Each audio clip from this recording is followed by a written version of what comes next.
Seemingly every single day we get a new report out about how Trump is robbing his own supporters blind.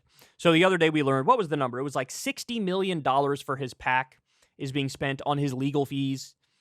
And this is something that, people they don't think it's going to go to that. It's supposed to go towards like campaign stuff. He's just trying to keep his ass out of prison.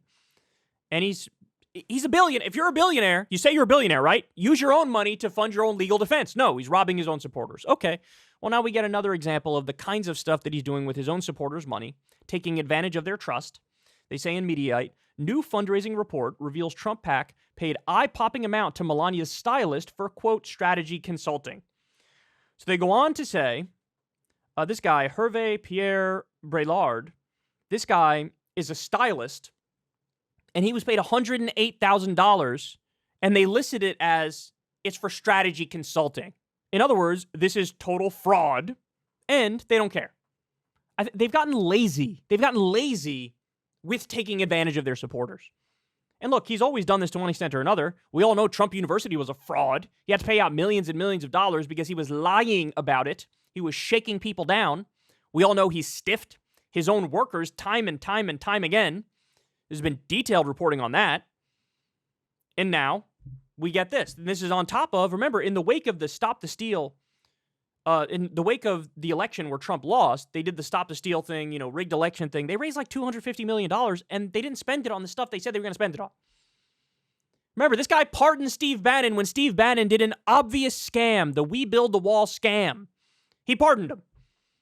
Why? Because he's a criminal. He's a crook. And again, this is to point out to you, they're getting lazy. They're not even trying anymore. And they're under the brightest spotlight of all time, and they're getting worse. Okay. So, Chris Christie saw this report. He decided he's going to go on Newsmax, which is the lion's den to the max. I mean, you think Fox News is pro-Trump. Newsmax, One American News Network, they're all in on the pro-Trump stuff. But he comes in like a wrecking ball here, talking to Eric Bolling. Let's watch. To spend $40 million of middle-class donors' money on your own legal fees when you are a billionaire, to spend $250,000 of donor on refurbishing your plane, spend $108,000 on a stylist for your wife and call it political strategy consulting. I mean, these things are just wrong. Spend your own money on your legal fees. You're running short of it, go sell Trump Tower. You don't live in New York anymore anyway. Yeah. People are out there trying. They're trying to break the fever, right? Trump's lowest approval rating number was like 28% or 30%.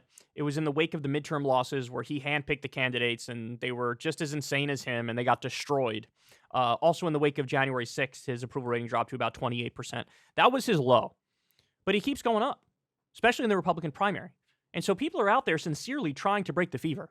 And look, at this point, if it doesn't break, it's like, well, what do you want us to do? It's not on us anymore. It's on you. We're giving you all the evidence in the world that this guy's a crook, this guy's a con man, this guy's a liar, this guy's a fraud. I mean, he's under what? 70 some odd indictments? He had 70 some odd charges against him? And if you want to say, hey, it's all fake news, it's all BS, okay, that's your prerogative. But really, do you really believe that? Really? You don't think like maybe 3 or 4 of the charges might be legit? Like I said, there's 70 something of them. You don't think, hey, 12 of them seem to have a little bit of merit to it. No. It's all fake. Everything's BS.